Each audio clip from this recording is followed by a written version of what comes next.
Assalamualaikum warahmatullahi wabarakatuh. Kami dari kelompok 7, mata kuliah pengantar hukum dan etika bisnis Islami, akan mempresentasikan materi tentang hukum kepailitan dan likuidasi perusahaan. NIM 20.11167. Pengertian kepailitan. Kepailitan secara umum adalah sita umum yang mencakup seluruh harta kekayaan debitor yang dipergunakan untuk kepentingan kreditor dan tujuannya adalah pembagian kekayaan debitor oleh kurator kepada semua kreditor dengan mempertimbangkan hak-hak berbagai pihak. Menurut Retno Wulan Sutantio, kepailitan adalah eksekusi massal yang ditetapkan dengan keputusan hakim yang berlaku serta-merta dengan melakukan penyitaan umum atas semua kekayaan orang yang dinyatakan pailit, baik yang ada pada waktu pernyataan pailit maupun yang diperoleh selama kepailitan berlangsung, untuk kepentingan semua kreditor yang dilakukan dengan pengawasan pihak berwajib. Unsur-unsur yang terdapat dalam kepailitan. 1. Sita umum yang dimaksud adalah penyitaan terhadap seluruh harta debitur pailit. 2. Dengan demikian, pengurusan dan pemberesan oleh kurator dilakukan sejak debitur dinyatakan pailit oleh pengadilan dan debitor kehilangan haknya untuk mengurus dan menguasai hartanya. 3. Terhadap kekayaan debitor pailit yang dimaksud menunjukkan bahwa kepailitan itu terhadap harta dan bukan terhadap pribadi debitur. 4. Tugas utama dari hakim pengawas dalam kepailitan adalah melakukan pengawasan dan pengurusan dan penguasaan harta debitor pailit yang dilakukan oleh kurator. Perkenalkan, nama saya Desdwi Purwestri, NIM 19000111089. Di sini saya akan menjelaskan sedikit tentang tujuan hukum kepailitan. Pertama, tujuan hukum kepailitan menurut Failis Semen Ferror Denning adalah melindungi kreditor konkuren untuk memperoleh hak-haknya berkaitan dengan berlakunya asas yang menjamin hak-hak yang berpiutang dari kekayaan orang yang berhutang. Kedua, tujuan Undang-Undang KPKPU adalah untuk mencegah kecurangan yang dilakukan oleh para kreditor. Undang-Undang KPKPU juga berupaya untuk melindungi kreditor dan debitornya dengan cara mencegah kecurangan yang dilakukan debitor untuk melindungi para kreditor dengan membuat suatu pembagian yang seimbang terhadap kekayaan debitor. Sedikit tentang tujuan hukum kepailitan. Tujuan hukum kepailitan ada beberapa hal sebagai berikut. Pertama, untuk menjamin pembagian yang sama terhadap harta kekayaan debitor di antara para kreditornya.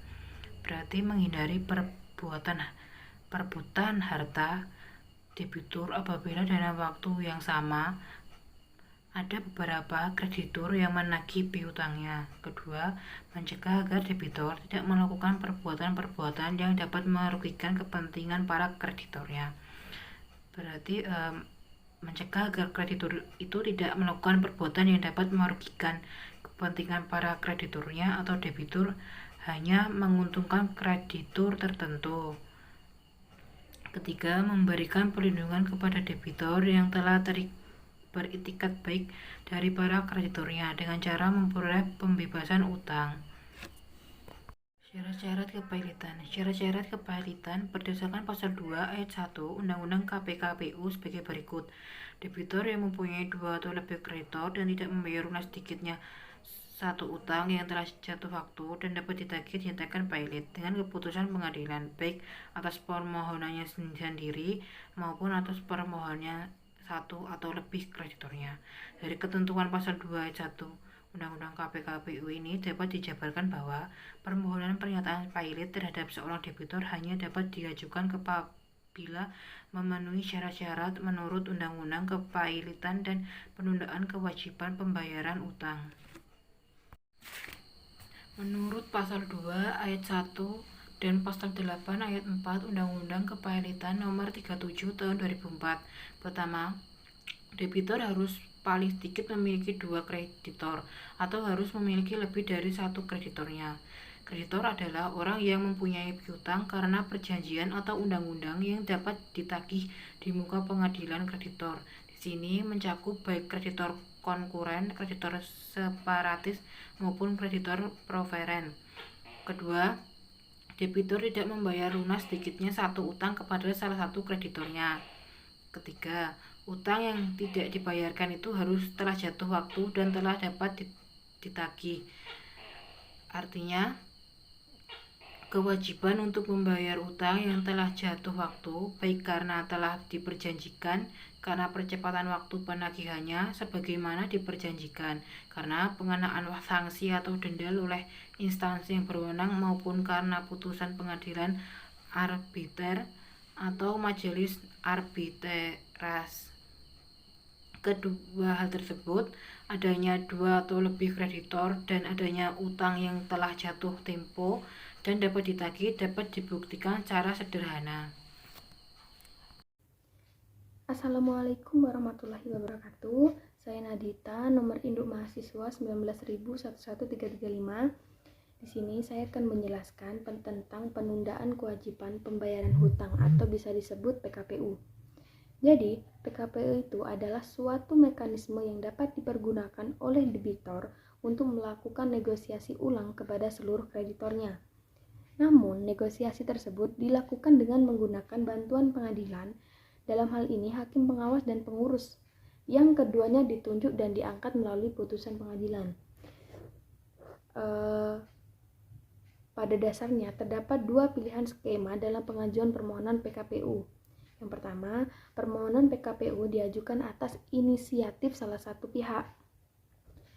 Permohonan PKPU dapat diajukan oleh debitor yang mempunyai lebih dari 1 kreditor atau oleh kreditor, sebagaimana diatur dalam Pasal 222 Undang-Undang Kepailitan dan Penundaan Kewajiban Pembayaran Hutang. Yang kedua, permohonan PKPU diajukan dalam proses permohonan pailit. Dalam hal ini, permohonan PKPU diajukan sebagai bentuk tangkisan terhadap permohonan pailit yang diajukan oleh kreditor. Jadi, debitur selaku termohon pailit menyajikan PKPU sebagai jalan keluar terhadap permohonan pailit yang ada. Hal tersebut diperbolehkan untuk dilakukan sebagaimana diatur dalam Pasal 229 Ayat 4 Undang-Undang Kepailitan, yaitu permohonan penundaan kewajiban pembayaran hutang yang diajukan setelah adanya permohonan pernyataan pailit yang diajukan terhadap debitor, agar dapat diputus terlebih dahulu sebagaimana dimaksud pada ayat ketiga, yaitu wajib diajukan pada sidang pertama pemeriksaan permohonan pernyataan pailit. Penundaan terhadap pemeriksaan permohonan pailit akibat adanya permohonan PKPU akan berakhir jika permohonan PKPU tepat dikabulkan atau apabila PKPU tetap ditolak. Dalam hal permohonan PKPU tetap dikabulkan, maka penundaan pemeriksaan permohonan pailit itu akan dihentikan sama sekali. Namun, jika permohonan PKPU tetap ditolak, maka proses persidangan permohonan pailit akan dilanjutkan kembali. Dengan ketentuan pengadilan niaga wajib langsung menyatakan debitur sebagai debitor pailit selambat-lambatnya keesokan harinya setelah PKPU tetap ditolak oleh para kreditor. Setelah adanya permohonan pernyataan pailit yang diajukan terhadap debitor, agar dapat diputus terlebih dahulu sebagaimana dimaksud pada ayat ketiga, yaitu wajib diajukan pada sidang pertama pemeriksaan permohonan pernyataan pailit. Penundaan terhadap pemeriksaan permohonan pailit akibat adanya permohonan PKPU akan berakhir jika permohonan PKPU tepat dikabulkan atau apabila PKPU tetap ditolak. Dalam hal permohonan PKPU tetap dikabulkan, maka penundaan pemeriksaan permohonan pailit itu akan dihentikan sama sekali. Namun, jika permohonan PKPU tetap ditolak, maka proses persidangan permohonan pailit akan dilanjutkan kembali. Dengan ketentuan pengadilan niaga wajib langsung menyatakan debitur sebagai debitor pailit selambat-lambatnya keesokan harinya setelah PKPU tetap ditolak oleh para kreditor. Jenis-jenis kreditur. Di dalam jenis-jenis kreditur terdapat 3 jenis kreditur. Yang pertama, kreditur preferen, yang kedua, kreditur separatis, dan ketiga, kreditur konkuren. Yang pertama, kreditur preferen. Kreditur preferen dapat dikatakan sebagai kreditur yang memiliki hak istimewa untuk didahulukan dari kreditur lainnya karena hukum yang berlaku. Dalam hal ini bisa merupakan undang-undang atau putusan pengadilan. Dasar pengaturan kreditur preferen ini diatur dalam pasal 1139 dan 1149 Kitab Undang-Undang Hukum Perdata. Contoh lain dalam hal kreditur preferen adalah pajak yang dikenakan oleh negara dan kemudian berdasarkan putusan Mahkamah Konstitusi nomor 67 tahun 2013 menyatakan bahwa pembayaran upah pekerja atau buruh yang berhutang didahulukan atas semua jenis kreditur, termasuk atas tagihan kreditur separatis, tagihan hak negara, kantong lelang, dan badan umum yang dibentuk pemerintah. Sedangkan pembayaran hak-hak pekerja atau buruh lainnya didahulukan atas semua tagihan, termasuk tagihan hak negara, kantong lelang, dan badan hukum yang dibentuk pemerintah, kecuali tagihan dari kreditur separatis. Pada intinya, berdasarkan putusan Mahkamah Konstitusi di atas, maka gaji atau upah kepada buruh, karyawan, pekerja itu harus didahulukan pembayarannya dibanding hutang yang lainnya. Yang kedua, kreditur separatis. Kreditur separatis merupakan kreditur yang memegang hak jaminan atau piutang yang dimilikinya. Termasuk dalam kreditur separatis adalah pemegang gadai, jaminan fidusia, hak tanggung, hipotek, atau anggunan atas kebendaan lainnya. Yang ketiga, kreditur konkuren. Untuk kreditur konkuren ini bisa dikatakan sebagai kreditur yang tidak masuk ke dalam golongan kreditur preferen atau separatis, sehingga pembayaran kepada kreditur konkuren ini merupakan pembayaran yang baru akan dilakukan setelah pembayaran pada kreditur separatis dan konkuren terpenuhi. Contohnya yang paling dasar dari kreditur konkuren yaitu adanya perjanjian hutang piutang tanpa adanya hak jaminan atau agunan. Assalamualaikum warahmatullahi wabarakatuh. Perkenalkan, saya Novia Putriana, NIM 19.11027. Di sini saya akan menjelaskan tentang pengertian likuidasi. Likuidasi secara umum adalah pembubaran perusahaan oleh likuidator dan sekaligus pemberesan dengan cara melakukan penjualan harta perusahaan, penagihan piutang, penyelesaian sisa harta di antara para pemilik.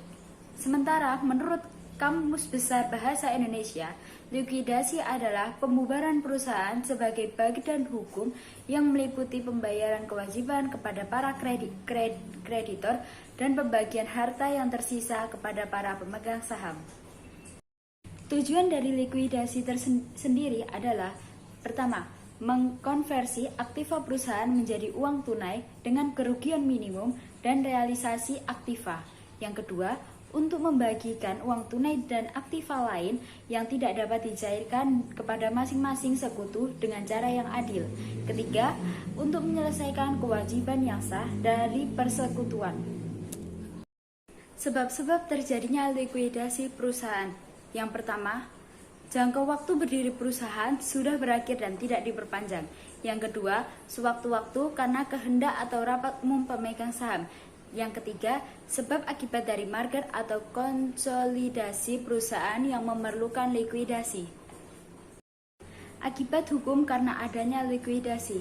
Yang pertama, perusahaan tidak bisa berbisnis lagi. Yang kedua, perusahaan dapat melaksanakan kegiatan tertentu sejauh yang menyangkut dengan pemberesan kekayaan. Yang ketiga, pengangkatan likuidator. Yang keempat, di belakang nama perusahaan dibubuhkan kata dalam likuidasi. Yang kelima, kewajiban pemberesan hak dan kewajiban perusahaan. Yang keenam, pembubaran perusahaan. Jenis-jenis likuidasi. Yang pertama, likuidasi wajib. dilakukan saat pembubaran perseroan, yang mana pembubaran ini bukan untuk peleburan dan penggabungan perseroan. Likuidasi wajib dapat dilakukan jika para pemegang saham, perusahaan, kreditor itu sendiri melakukan petisi pembubaran perusahaan ke pengadilan. Dengan adanya petisi tersebut, maka proses likuidasi wajib bisa dilakukan. Likuidasi sukarela dilakukan secara sukarela dan setiap pihak sepakat untuk melakukan likuidasi. Minimal 75% dari pemegang saham perusahaan harus menyetujui likuidasi agar proses likuidasi sukarela bisa dilakukan dengan lancar.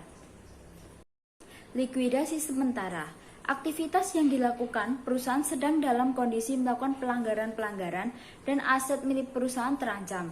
Likuidasi sementara akan ditunjuk untuk mempertahankan status quo sampai menunggu keputusan dari sidang petisi. Assalamualaikum warahmatullahi wabarakatuh. Nama saya Ahmad Lutfi Bisana, NIM 1900011187. Di sini saya akan menjelaskan tentang tahap-tahap likuidasi. Tahap-tahap likuidasi terbagi menjadi 5 tahap.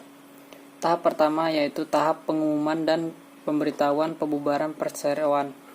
Di dalamnya memuat pernyataan pembubaran beserta dasar hukumnya, nama, alamat, dan likuidator. Tata cara jangka waktu pengajuan tagihan. Yang kedua, tahap pencatatan dan pembagian harta kekayaan, likuidator. Berkewajiban untuk melakukan pencatatan dan pengumpulan kekayaan dan utang perseroan, pembayaran sisa kekayaan hasil likuidasi kepada pemegang saham, dan tindakan lainnya dalam pemberesan kekayaan. Tahap ketiga yaitu tahap pengajuan keberatan kreditur. Jangka waktu pengajuannya paling lambat 60 hari sejak tanggal pembubaran. Jika likuidator menolak tagihan dari kreditor dalam jangka waktu 60 hari, maka kreditor dapat mengajukan gugatan ke pengadilan negeri. Yang keempat, yaitu tahap pertanggungjawaban likuidator. Likuidator bertanggung jawab kepada RUPS atau pengadilan yang ditunjuk untuk melakukan likuidasi perusahaan. Sedangkan kurator bertanggung jawab kepada hakim pengawas likuidasi perusahaan. Pasal 152 ayat 1 UU PT. Yang kelima, tahap pengumuman hasil likuidasi. Setelah RUPS setuju untuk melikuidasi dan mengeluarkannya kepada likuidator atau pengadilan menerima tanggung jawab likuidator yang ditunjuk olehnya, likuidator wajib memberitahukan kepada menteri dan mengumumkan hasil akhir proses likuidasi di surat kabar. Ketentuan ini juga berlaku bagi kurator yang hakim pengawasnya telah menerima sistem pertanggungjawaban. Pasal 152 ayat 3 dan 4 UU PT. Sekian, wassalamualaikum warahmatullahi wabarakatuh.